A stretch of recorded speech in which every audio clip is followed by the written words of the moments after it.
Hi everyone, and welcome to this evening's event, the final one of our series looking at the impact social barriers can have in the fight for nature, people and planet. This evening event is looking at gender identity. If you haven't been to one of these previously, my name is Ruth and I work in the campaigns team at the RSPB. So we're really excited to be running this series of events as part of the Great Big Green Week, and we have a fantastic group of speakers who will be hearing from this evening. So before handing over to Emma Marsh, who'll be chairing our panel this evening, I just wanted to run through a quick bit of Zoom housekeeping. If you've been to either of our previous events, my apologies, because this will be repetition. So you'll see that the chat function is available for this session. We won't be monitoring the chat box for any questions as the panelist discussions are being led by the chair, but if you want to kind of comment along, agree with anything, suggest any links or anything, you're welcome to post it in there. Your comments will be viewable by the rest of the attendees of this event, but they would not be included in the recording. If you want, you're welcome to use this to introduce yourselves to one another, as I can see some people are doing already, and you can say where you're dialing in from. Just when you're using the chat box, please be polite and respectful to one another and our panelists, as we will not tolerate any bullying or trolling. So this evening's session is being recorded and will be uploaded to our YouTube channel. Your camera and audio settings have been disabled, so you will not be in the recording. Once the event ends, a short survey of only 4 questions will pop up in the browser. This is optional and you can anonymize your results, but we'd really appreciate your feedback on this event. If you run into any technical problems this evening, please contact Zoom directly. So now moving over to what you're all here for, I'd like to introduce Emma Marsh, who will be chairing this evening's discussion. So Emma is a sustainability specialist and a conservationist, inspiring others to stand up for and fight for our nature in England. She was recognised as the Guardian Sustainable Businesses Unsung Hero and is a fellow of the RSA. So I'll hand over to Emma. Thank you so much, Ruth, and welcome everyone to our webinar on gender identity and the fight for nature, people and planet. I am really delighted to be chairing tonight's panel. I was lucky enough to spend the day at RSPB Lakenheath in Suffolk today and have just raced back home to the Midlands to be here. And I was reflecting on the way home how lucky I am to be able to access all that nature in a safe way and how I really wish that was the case for everyone. And as I have pledged to the RSPB and my team already, I pledge to all of you here today, I will continue to do everything in my power to make that a reality over the coming weeks, months and years. But without further ado, I am so excited to ask each of our speakers to introduce themselves and invite them to share a bit about who they are before we delve into some really thought-provoking spaces. So Darwood, I'm going to come over to you to introduce yourself first. Hello, it's lovely to be here. Hello, everyone. Yeah, I'm Dawood Qureshi and I'm a freelance journalist, a wildlife filmmaker, and also recently a television researcher at BBC Natural History Unit. Yeah, I've done a lot of speaking about diversity. I've done a lot of speaking about conservation and nature, and I've also done a lot of writing for a few different papers. You might have seen some of my articles. I talk way too much on Twitter and in real life, so you just get a whole lot more of it now. But I'm extremely excited for this talk. I think it's incredibly useful. It's an amazing topic. The other topics have been incredible, and I'm beyond honoured to be even in the same speaking space as Lucy Mcrobert, who is here as well.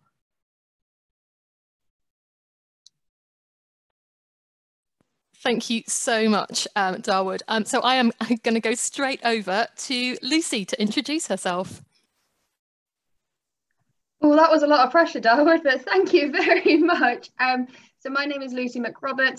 I am a self-styled wildlife storyteller. It's a completely made up job title. I have worked in the conservation sector for about 10 years now since leaving university. I do not have a science degree to my name. I barely even have a science GCSE. In fact, my background is in history, writing, storytelling. So I really approach this from a far more kind of sociological perspective. And I think that's so important when we talk about nature and we talk about people, that we get beyond those pure science barriers. I worked in the NGO sector for about 6 years before going freelance. So now I work for a range of organisations and businesses, everything from doing magazines for small local charities through to running national campaigns or working with different people on different projects. I'm a writer. My first book, 365 Days Wild, was published 3 years ago now, which is very exciting. I've got a few more books in the pipeline, and I'm also a columnist for Birdwatch magazine. That has a predominantly white male readership, as birdwatching in the UK is predominantly white male. So when I got that column, well, like 7 or 8 years ago now, that was a really exciting and interesting transition to be the only female voice at the time in that space. So I'm really hoping that I can contribute to this. I hope I can live up to Darwood's glowing praise there, and right back to them, I feel exactly the same honour to be sharing this platform with Darwood as well. So thank you very much, Emma, and thank you very much to you guys for inviting us. Thank you so much, Lucy. And so I'm going to go straight now to the questions, because I know we all want to hear so much from you both. So I'm going to start with something quite general, but I think it's really important to start here. So significantly increasing diversity and inclusion in nature and conservation is absolutely critical if we're to win the fight against nature in the climate crisis.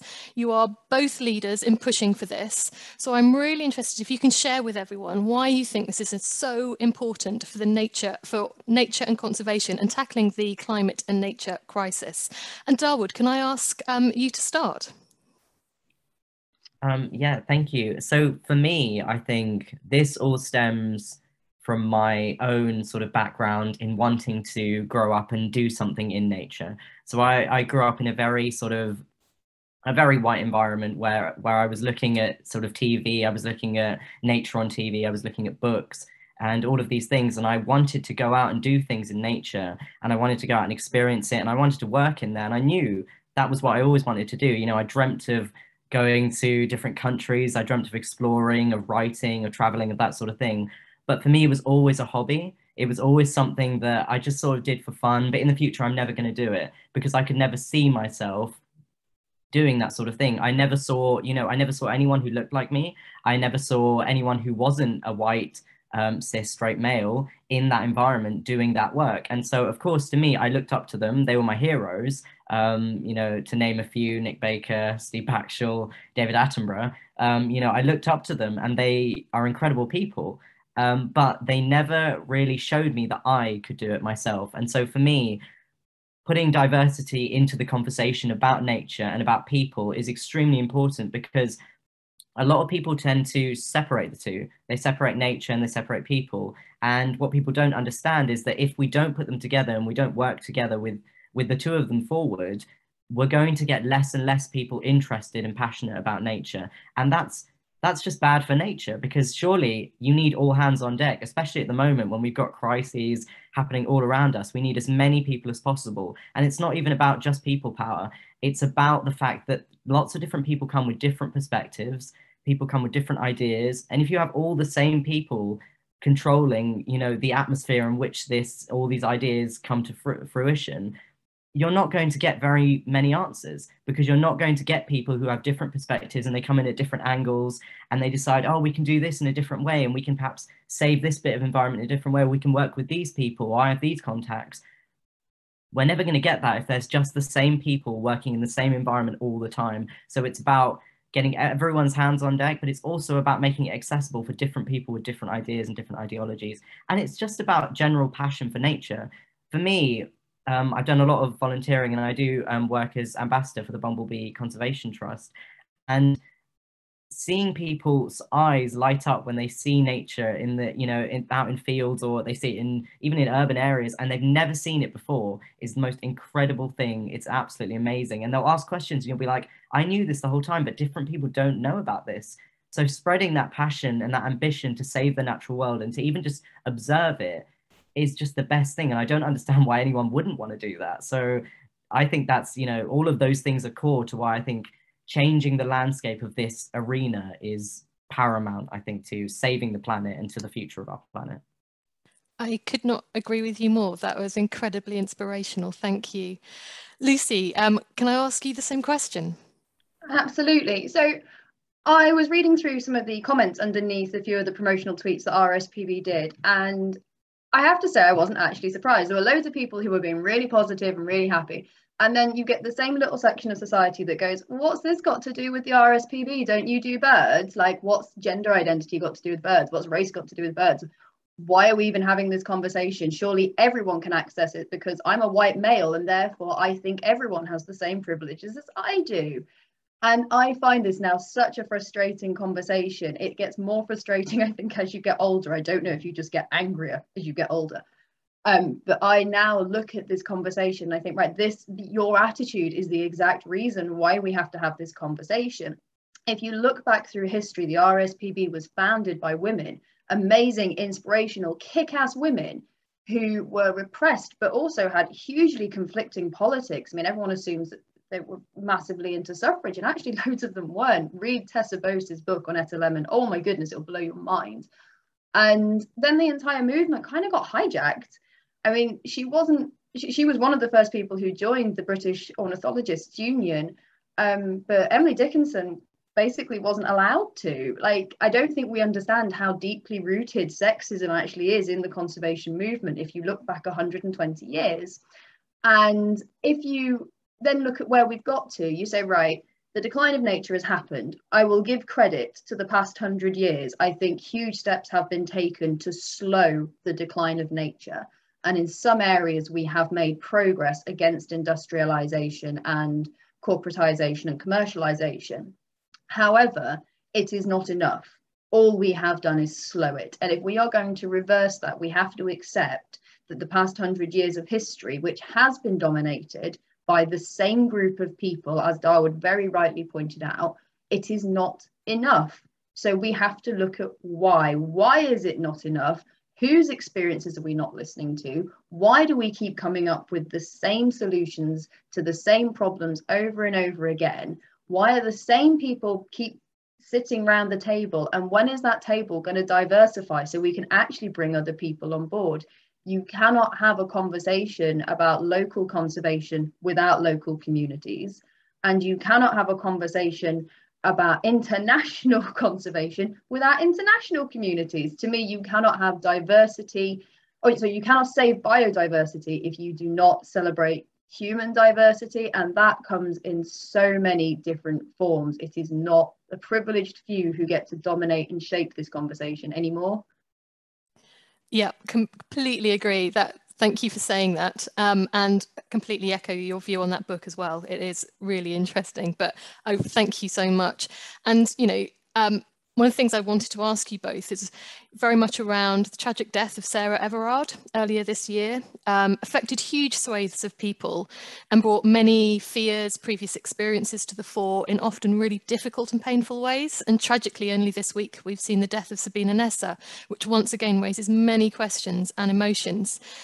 Back in March, I brought together people from across the RSPB who'd been really affected by it to give them a safe space to talk, to share, and then build a place where we could look to the future and create new possibilities, creating new proposals, now looking at how do we implement those.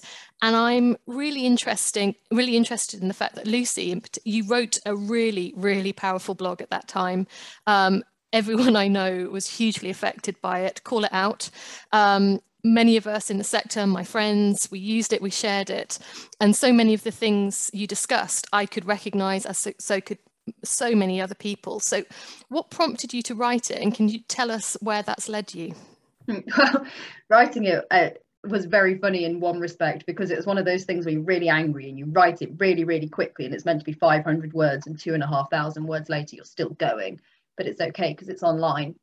And then it was published literally at 4:45 on a Friday night. I was like, oh no, Twitter's just exploded and I'm not going to get a break for the rest of the weekend. But I actually found that conversation was really, really powerful and really, really positive. And it, as always, there is this fear the moment you stick your head above the parapet that you're going to get shot at.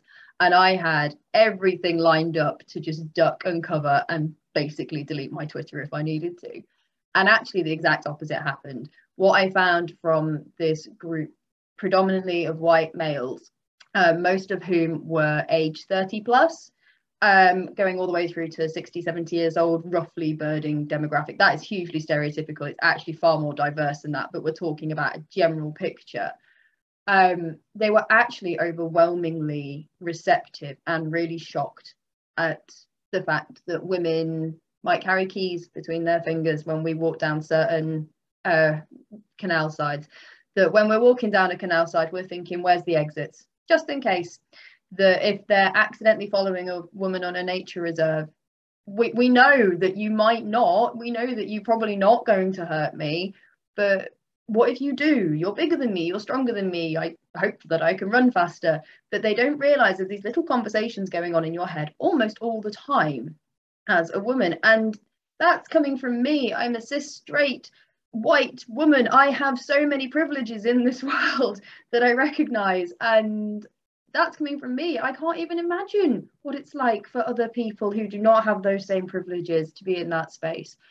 And I think we just have to break down the barriers about even talking about it and saying, you know what, nature reserves, we want them to be safe spaces for everybody. And usually they are. But when we're talking about the deaths of women or sexual harassment of women or things like that, this is not women's fault. And I think there is a default position to blame women for the way that they dress, the way that they act. Oh, well, you did it wrong and you were asking for it. No, you can't ask for that. That's an oxymoron of the highest level. You can't do that. And we need to redress the fact that this is an issue for men. So the only people that can change this are men. And actually, that was the message that got through loud and clear. And I got so many phone calls that weekend from friends going, I had never thought about this. I got Twitter messages. I got a bit of abuse, but it was minor in comparison, maybe 15 cases of trolling compared to 1,000 positive responses.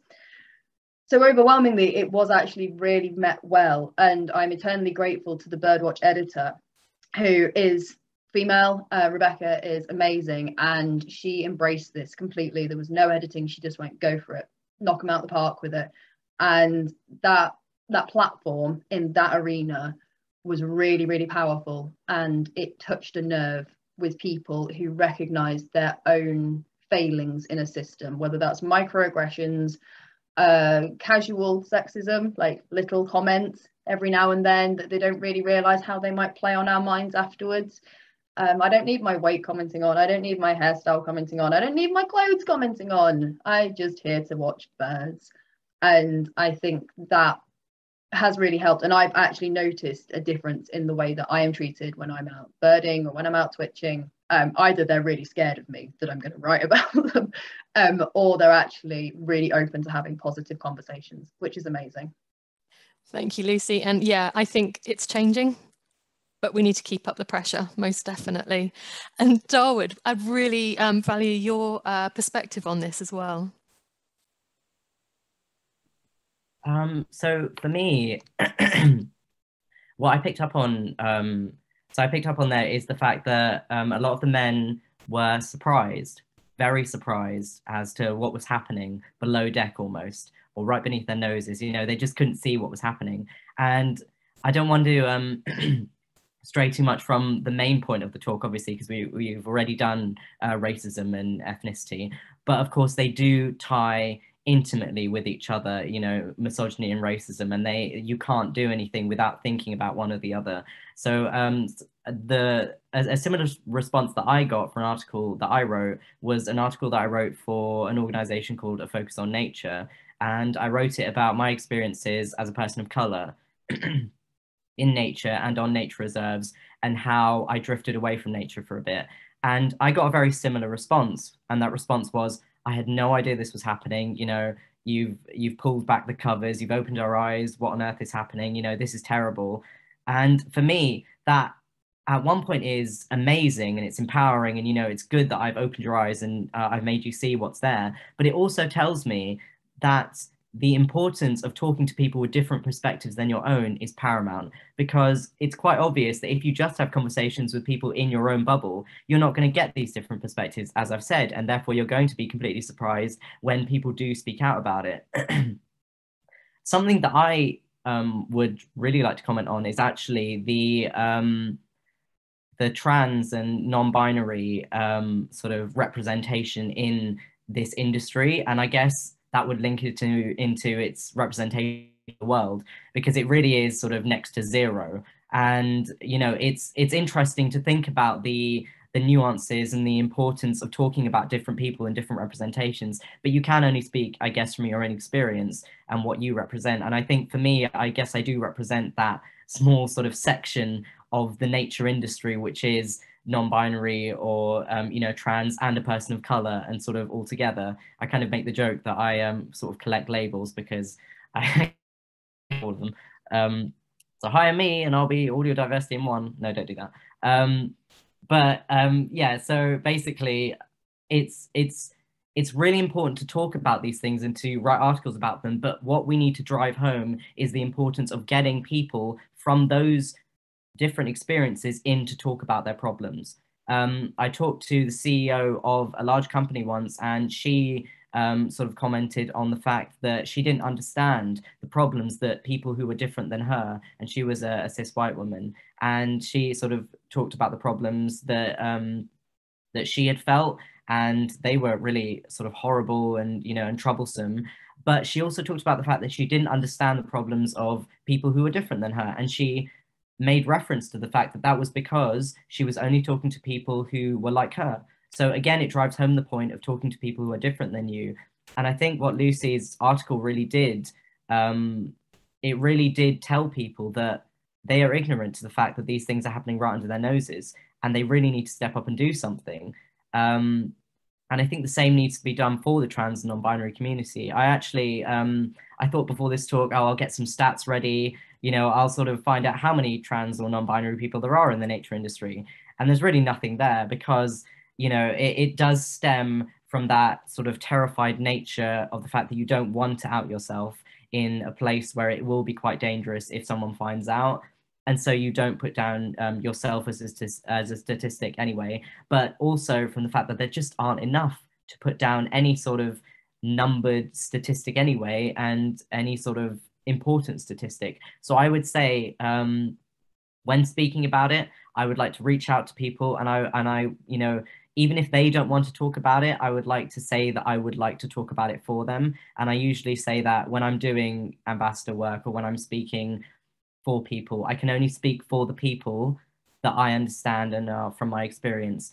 There was a very important conversation I think that I did have with a cis white man once about nature and about any sort of representation in the industry. And one of the points that I was very clear to drive home is that if you don't represent that area, you're not supposed to speak for that area. You're supposed to uplift the voices that are already there, because there are tons of people waiting in the wings and they just want to say things, but no one, you know, no one knows they're there. So by uplifting them, by using your platform, you are being an ally, and that's how to be an ally of women, an ally of trans people, you know, an ally of queer people, an ally of people of color. You just have to uplift their voices. And I understand that sometimes it can be, you know, it can be a bit of a conundrum because you're like, well, I've got this voice, let me speak on this topic if I learn about it. But really, you're never really going to understand that topic from the point of view of someone who's actually experienced it. You know, I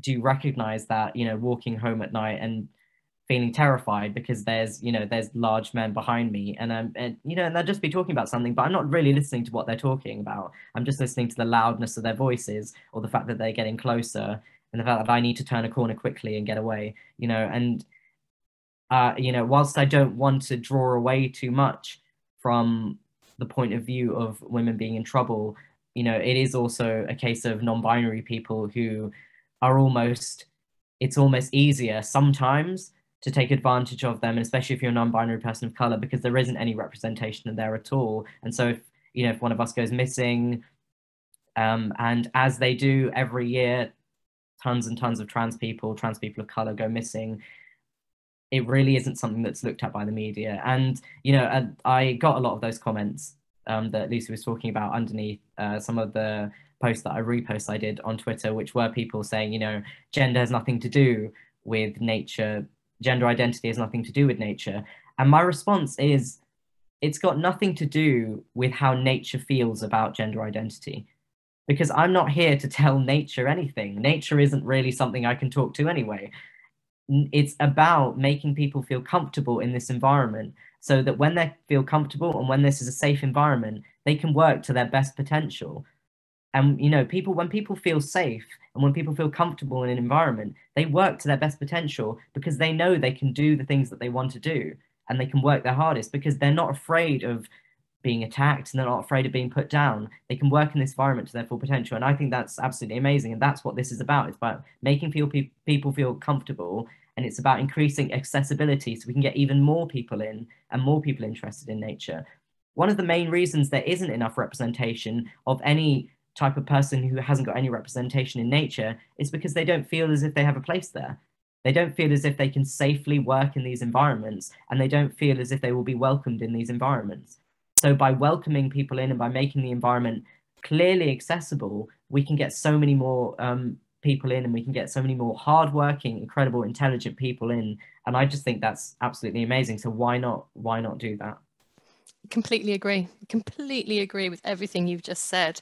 And I'm really interested in the fact, like, discrimination in the workplace can be really limiting, and especially for young people entering careers in conservation, that can be a real kind of thing that puts them off even thinking about it. So I'd be really interested in how you think organisations, how we as individuals can really inspire young people from a variety of backgrounds to really get involved. And I'll come back to you, Darwood, before I go to Lucy on this. Sorry, it cut out just at the beginning of your question. I got the last bit. If you could repeat it, that would be brilliant. Yeah, of course. So, so discrimination in the workplace can be really off-putting to people to join the conservation career. And I think it's really important that we make a career in conservation, a career in nature, a career in storytelling around nature, something that people feel is something they can do, something they can bring their whole life experience to it. And so I was really interested to know what you think we can do as individuals, but also as organisations, to make this inclusive, to make it accessible to people so that we can have the best people really fighting for nature. Yeah, this is a topic I'm incredibly passionate about, because for me, one of the only reasons that I do things is to tell a story. I love storytelling, and, Lucy's that sort of like main storyteller, but I love telling stories. I love writing about things. That's core to everything that I do. And when I speak to other people, especially other young people who are just getting into nature or who are doing these amazing, incredible things, and they're so young, they've got such incredible stories to tell, and their stories are nuanced, and they've got perspective, and and they've got all of these different things that have come in, and it's almost like they've got this stream of story that is their life, but they're teaching you so many things along the way, and you can learn so much from them. So I think one, it's incredibly important to uplift them and to make it more accessible, and two, how do we do that? Well, it's just about talking to the right people. And that means talking to people on the ground, I think, and especially people who haven't got much coverage before, or who have an important point to make, but they're in communities that you wouldn't normally find. And I say this a lot to a lot of nature organizations that actually ask me how to sort of deal with diversity. How do we equalize the sort of scales across everywhere? And my point is, you have to talk to the right people, but you have to talk to lots of the right people, because there's something that happens a lot of the time, especially when big organizations are trying to deal with diversity, which is tokenism. And they find one person that they think represents everyone, and they put them on this pedestal, and everyone has to ask this one person all the questions about diversity, and everyone has to come to this person, and they get burnt out and tired, and they can't do the job that they were supposed to do, which is blatantly because that's not their job. It's not their job to answer everyone's questions on this one topic. Even in one community where you think there's one person that represents everyone, there isn't. Everyone's got different ideas about everything. Everyone has a different perspective. Everyone has a different level of energy when they're talking about different things. Everyone has different beliefs to do with different things. And a lot of people come to me and they say, oh, but that's really hard. It's such a long, tiring process. Surely we can't be doing all of that. It has to be efficient. And just to say it very blatantly, it's not about that. You can't be efficient when it comes to human beings. You can't be lazy and just sort of cut corners when it comes to human beings. We're the most, we're not the most complicated. That would be way too much, but we are so complicated, and we're so incredible and detailed, as each and every person is. You have to take the time, you have to spend the money, you have to put a lot of effort into understanding where people fit in this giant jigsaw puzzle that is, you know, humanity. You have to do that. And, you know, you just can't be efficient. And I very much disagree with the efficiency sort of model that is used in a lot of organizations. And unfortunately, I think it is quite paramount in some of the nature organizations that I've sort of talked to, this business sort of corporate structure that works with a lot of them. And it works because it's worked for corporations in the past, but I think it needs to change because you have a very large gap between the people who work on the floor and the actually quite diverse entry level sort of workplace and the not very diverse board level of workplace. And you need to get more people into boardrooms so that they can actually influence what happens, because entry level jobs are all very well, but they're not going to change diversity and equality anytime soon. So you need to get people into boardrooms, and part of doing that is talking to the people on the ground and getting a direct line to board level sort of areas. And, you know, doing that is talking to different people, different perspectives. And yeah, I just think talking is the main point here, it seems. Yeah, completely agree. And I think, you know, organizations are made by their people and made up by brilliant, unique, inspiring people. And so really focusing on that, I think, is really important. Thank you so much. And Lucy, would love to hear your views on this. Sure. So first of all, I think one thing that I found very positive with this is actually how the funding bodies, so Heritage Lottery Fund, etc., are putting this at the forefront of what they demand now when it comes to project working. And to me, that is a massive step in the right direction. This is no longer about, we'll give you some money to parachute in someone who you think is appropriate to a community and teach them how to love nature, because they clearly don't know on their own. And actually, I really like that the big funding bodies are saying that is no longer an acceptable way of working. We need to find people within communities and, like Darwood said, actually put the time and the effort in. And I think that is a great incentive for organizations to do it properly, because don't do it properly, you're not going to get the money. And I think that's marvelous.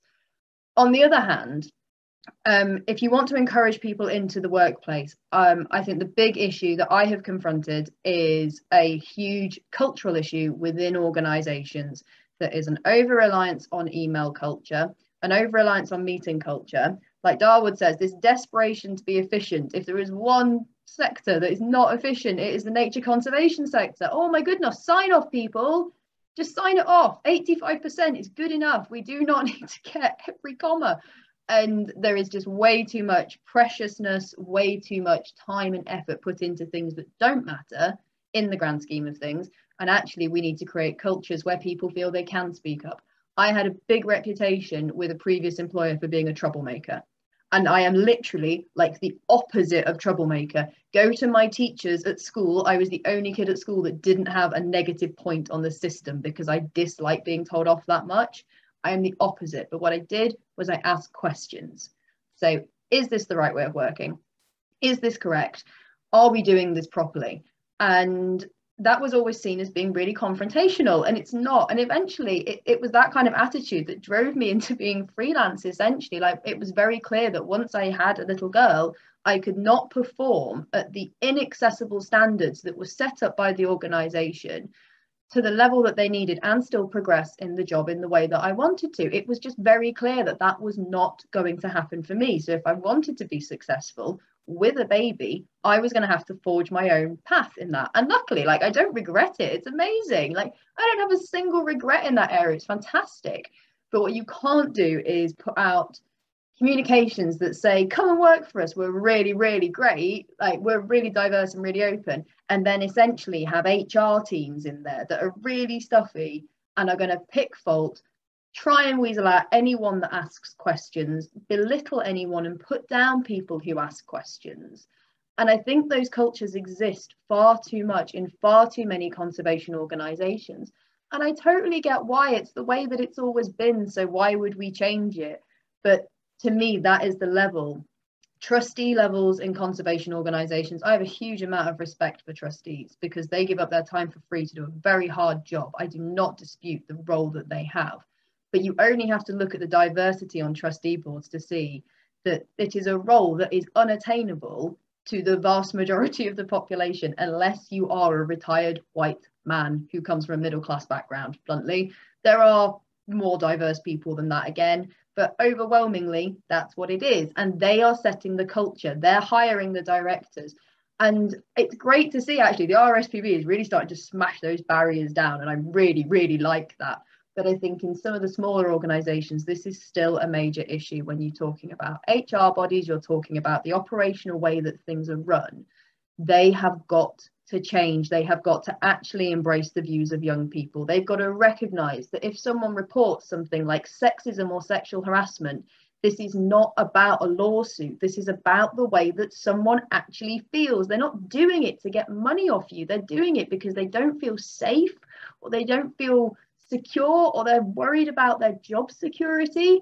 And we just live in this culture that's so obsessed with being sued, and oh my god, we need to make sure we've got all the paperwork right, that we totally forget that there is a person at the other end of that who actually has feelings and lived experience. And to me, that is the core thing that needs to change. I mean, I edit magazines, and I've had 2 big complaint letters in the past few weeks, and I was punching the air. I was so excited because one of them complained that there were too many diverse faces in the magazine and there were not enough white men, and I was like, yes, we have finally made some progress. That someone is that threatened by that they have bothered to write in, marvelous. And then the other one was complaining that it was something to do with young people, and someone wrote in the article that a nature reserve was person-made rather than man-made, and someone actually felt the need to write in and complain about the use of the word person-made because they were that bothered by it. And I was like, wow, you were actually, oh my goodness, like you actually bothered. Why did you bother? Go have a glass of wine, like chill out, it's fine, this is not a big deal. Things are allowed to change, language evolves, language changes. And to me, actually breaking down those barriers, knowing that you're starting to get that reaction, is actually really exciting. And I love having those conversations. I love addressing that with someone and saying, well, actually, this is why we use that term, or well, actually, this is why we're trying to be more representative. And these are conscious decisions to actually make more people feel safe so that we can actually save nature. This is a fight now. We don't have time for sign-off processes. We don't have time for HR bodies that are going to nitpick about young people wearing the wrong clothes or representing the organisation in the wrong way. Or, oh my goodness, did you see what they tweeted on Monday? That was so inappropriate. We don't have time for that. Let's get on with it and actually get on with saving nature. Thank you, Lucy. That was very impassioned. Yeah, no, it's great, absolutely great. And you know, one of the things I think I can see change happening. It's not happening quick enough, but I can really see change happening. And, you know, I'm very proud about the RSPB England Advisory Committee. They are a wonderful, diverse bunch of individuals, and they're really helping me to help kind of change the organisation too. But one thing to ask you, and then I'll go back to Darwood, is around what advice or tips do you have for people, wherever they are in their career, who want to speak out about this and really push for change, but they don't know where to start or feeling a bit uncomfortable about it? What would be the things that you would really advise them to do? Oh, it's so tricky because, I mean, essentially this is a legal question and I'm not an expert on this by any stretch of the imagination. But my first thing would be, don't just take to social media. These are big companies they have legal expertise. Don't sit there and bemoan yourself on social media if you can avoid it. Sometimes that is a very successful way of campaigning and sometimes it is not, and it will just damage your cause. If you have a genuine grievance that you believe needs raising, I would say get a bit of legal advice. You can get this stuff reasonably cheaply or for free if you're just kind of testing the water. Speak to trusted colleagues within the organisations. Your line manager should be a trusted person, and you can take notes throughout and tell them that this is what you're doing and say, am I okay to record this conversation? Never record without permission. It's entrapment. That's a whole legal issue. But you can ask if you can record conversations if you feel more secure. You can ask for someone to attend with you if you're having a meeting. You can say, well, can I have this colleague with me because I feel that they're going to understand this issue? So it's not one-on-one. That was something that happened to me, is I thought I was having a one-on-one meeting with a director, and at 8:30 in the morning, 2 of them came in, and it was very confrontational. It was immediately 2 versus 1, and I was like, I can't hold my own in this environment. And I ended up crying because I was like, I can't deal with this. You're both going at me, and this is like actually me. I'm actually a human being. I'm not trying to screw you over. Like I love what you do. I support you. And so always try and be prepared if you're going to meetings. Make sure you've got your house in order so you know what issues you're actually raising, and check your policies as well. Most organizations have whistleblower policies, and there will be safe spaces for you to go to within the organizations.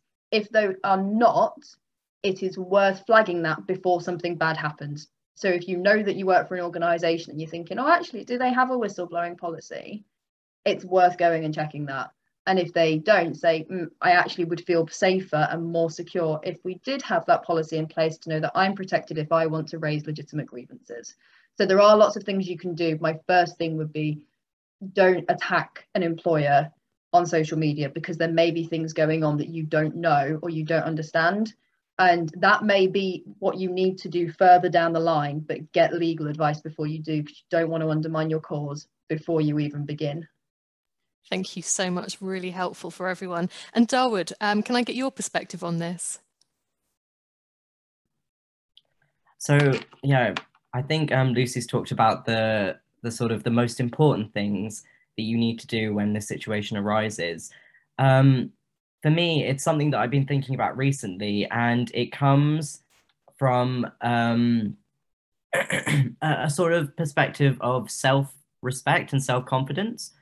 And so there was this point in my life where I was very desperate to get any work at all, and any sort of coverage in the nature industry. I wanted to get anything I could. So I would literally do work for free. You know, I'd go into organizations, I'd read their policies, and they would be terrible policies and they wouldn't protect the rights of any workers or volunteers. But I'd do it because that was experience, you know, and that was something that I needed to get up on this incredibly long, ridiculously long ladder, to get to any point where you can make any sort of difference or change in your mind. And I've only recently come to understand that by disrespecting myself and by not having confidence in my own skills and understanding that I need to demand a good enough pay, I need to demand a good enough space to work in, I'm not only betraying myself, but I'm also betraying the people around me in a way. And I don't want to put it as a way of saying that it's your fault that everyone is in this way, because it isn't, but make it,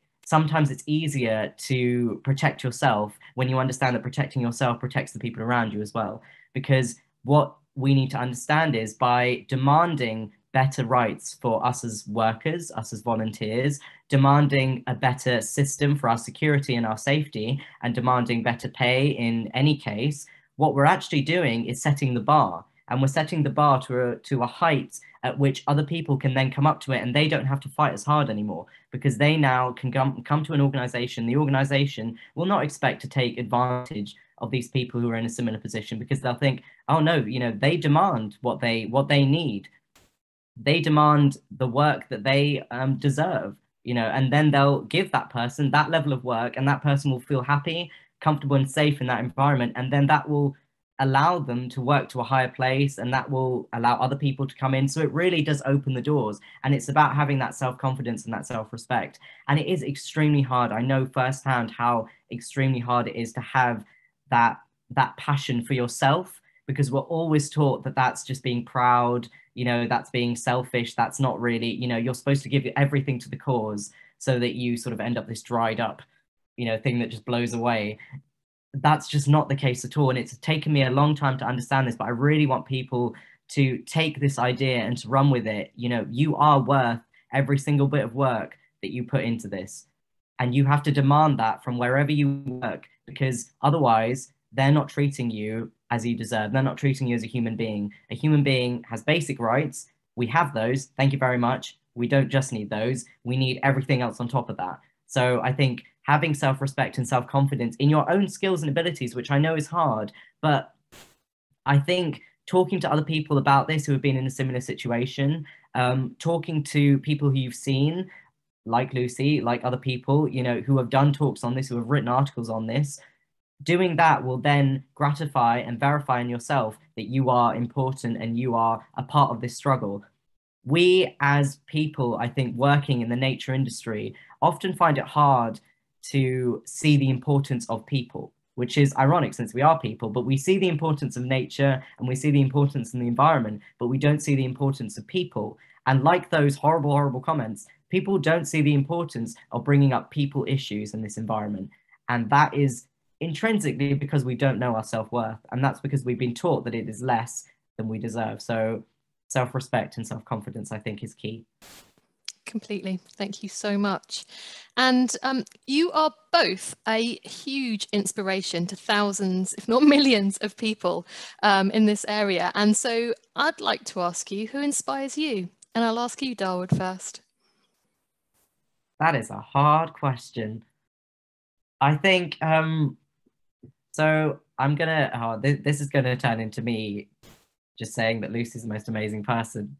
It's like laughing because when I was, I think 14, 15, I joined a Focus on Nature, and Lucy was, I think, one of the committee members back then.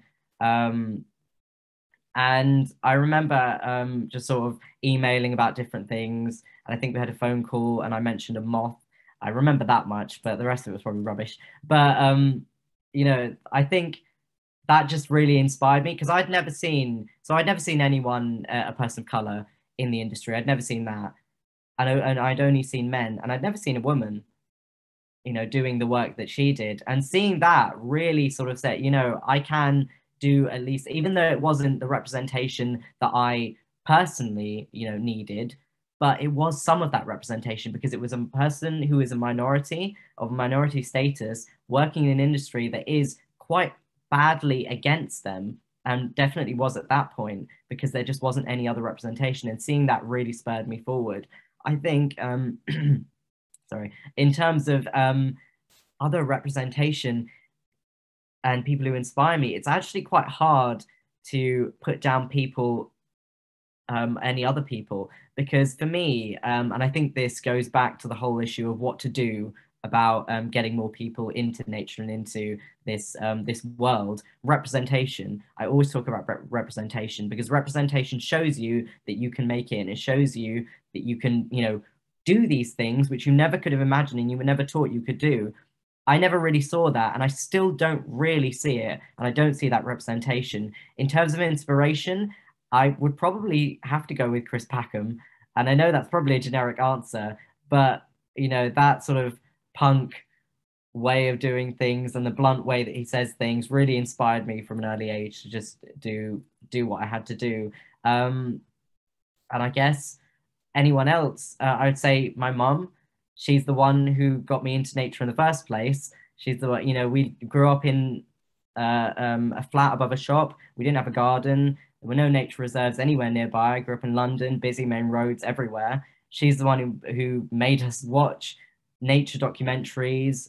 We read books on nature. That's where I got my passion for nature from. I went out into the urban areas and found my love of insects and bugs under every sort of crevasse and crack. I got my passion for nature from her, and I kind of do owe it to her. So I would say she's one of my biggest inspirations. In terms of the future, I know this isn't directly relevant to the question, but I do just have to say that I'm so hopeful that in the future there will be more people of color who can represent and who can inspire. I'm so hopeful in the future that there can be more trans people who are in the nature industry and who can inspire. I know that queer people especially find it very hard to be interested in the natural world. They find it very hard to find their place in this world because we, at the end of the day, in the natural world and especially in STEM, we separate emotion from science and we separate emotion from nature. And that makes it very hard to express your self-identity. It makes it very hard to express your gender. It makes it very hard to explore yourself as a person and still do this work because you think you have to be this logical, systematic machine that just works with numbers.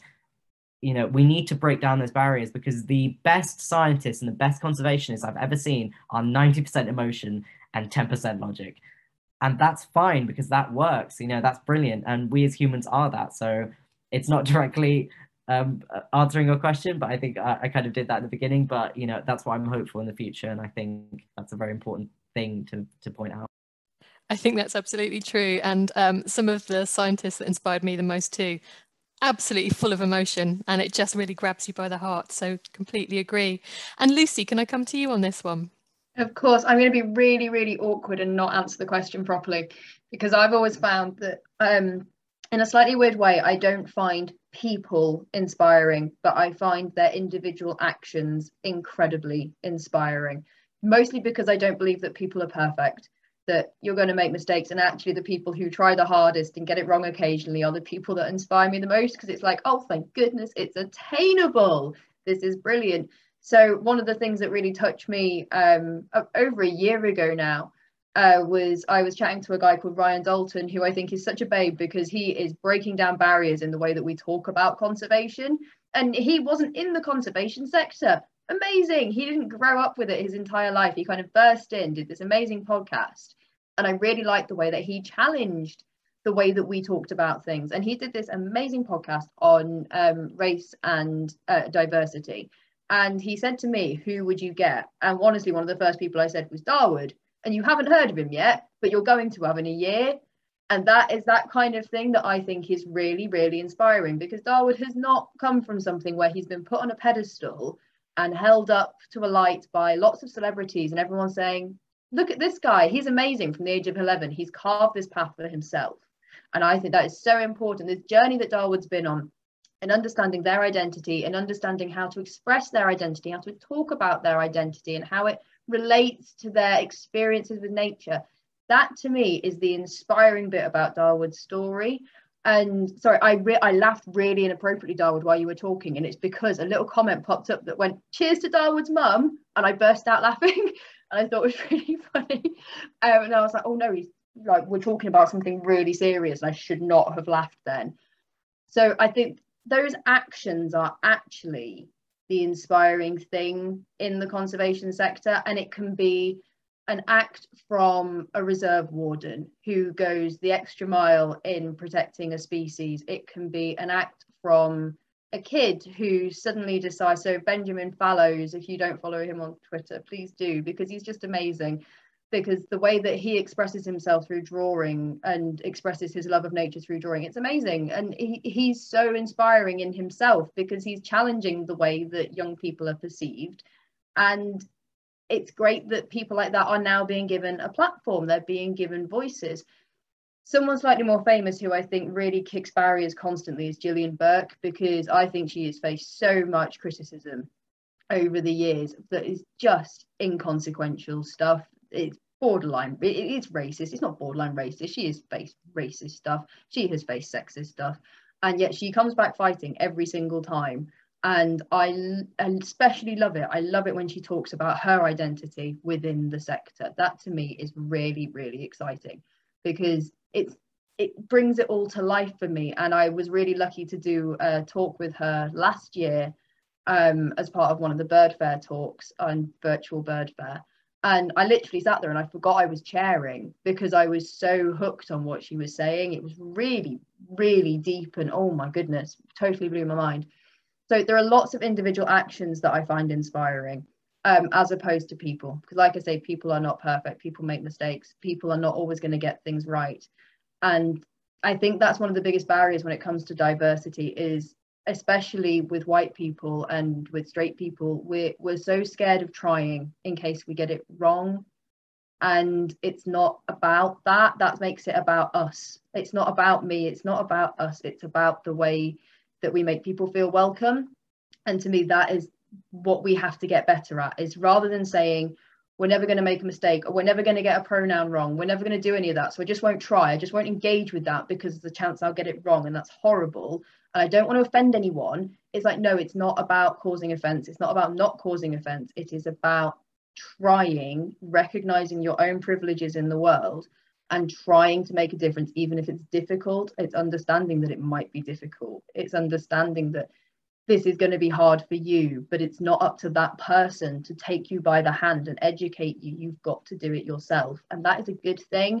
So many people label these conversations as woke. And I'm like, why is that an insult? Why is that a criticism? Just trying to be a better person. I'm not always going to get it right, but try. It's not hard, and the most you can do is make someone happy. the worst you can do is make yourself look like an idiot. And you know what? We need to just move past that. We make ourselves look like idiots all the time. And that, to me, is where the inspiration happens. It's the people who try, and they try because they recognize that it's good for someone else, not good for them. I love that answer. Thank you so much. And we are really tight for time. I have so many questions, but I'm going to very quickly ask my final question. And it's, if you were Prime Minister for 1 week, what one change would you make to help overcome the barriers people of marginalised genders face when accessing nature? It's a tough question to end on, but Lucy, I'm going to come to you, then Darwood. The cabinet would be my first change. Probably undo Brexit. I feel that's got a lot to answer for as well, with a lot of things. I honestly, I can't answer that quickly. I think it comes from a systematic change that starts at an educational level, and it's a real cop-out to say I'd change the way that we school people, but I think that is fundamental. I don't think we can expect people to make changes just as they hit their 20s and they make a conscious decision. We have to change the way that we educate people as children, because we see every day that more and more kids and young people are understanding that their society is diverse, that their cultures are diverse, and they are celebrating that, and they need help and support doing that. There's no point having an education system that is constantly suppressing that. So I would say that would be my first step, but I recognize that's a cop-out, and there are lots and lots of very complicated politics involved in that. So I changed the cabinet, and then I would change the education system. Thank you very much. And Darwood, can I ask you the same question? I was going to say the education system, though, and I don't even think it's a cop-out, because for me, I talk sometimes a lot about systemic racism and systemic change, and the fact that a lot of the issues that we have in today's society, they stem from laws and rules that haven't been changed and are implemented into our everyday lives. And they affect us to this day because they affect people who can't enact change. And the reason the people who they affect can't enact change is because they've never been allowed in places of power. So again, I guess probably the cabinet as well. And I hope I'm not just copying these answers, but really it's about the system that controls our society. It's about the power system that controls our society. It's about the structure that society is built on, and that goes back to systemic racism. It's about ripping up everything almost and going right back to the beginning. That's what everything's about in the end. That's what defund the police is about. That's what all of these movements are about. It's about taking these structures which we know are poisoned from the base up, and that have been teaching our children the wrong things for so many years, and that have basically instilled these rules and these laws in their heads, which means that they now understand things in the wrong way, and they say things, and it's almost as if we're almost like, why do they understand it this way? That doesn't make any sense. And it's because they've been taught this way. They can only speak from what they've been taught, and they can only speak from the experiences that their parents have had and that their parents have been taught. And if their parents have been taught like this, and their grandparents, that's generational learning, and that's lots and lots of unlearning that needs to happen. And where that starts is our schooling system, which I think, I'm not going to go on a rant about it, but I don't think our education system is structured well at all.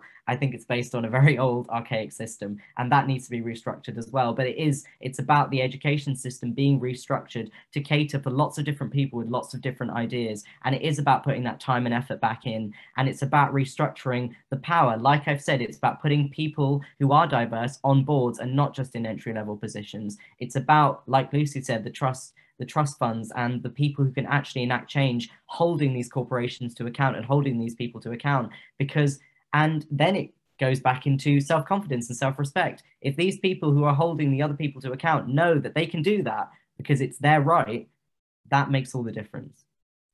Brilliant. Thank you so much. And I am so sorry, our time is up.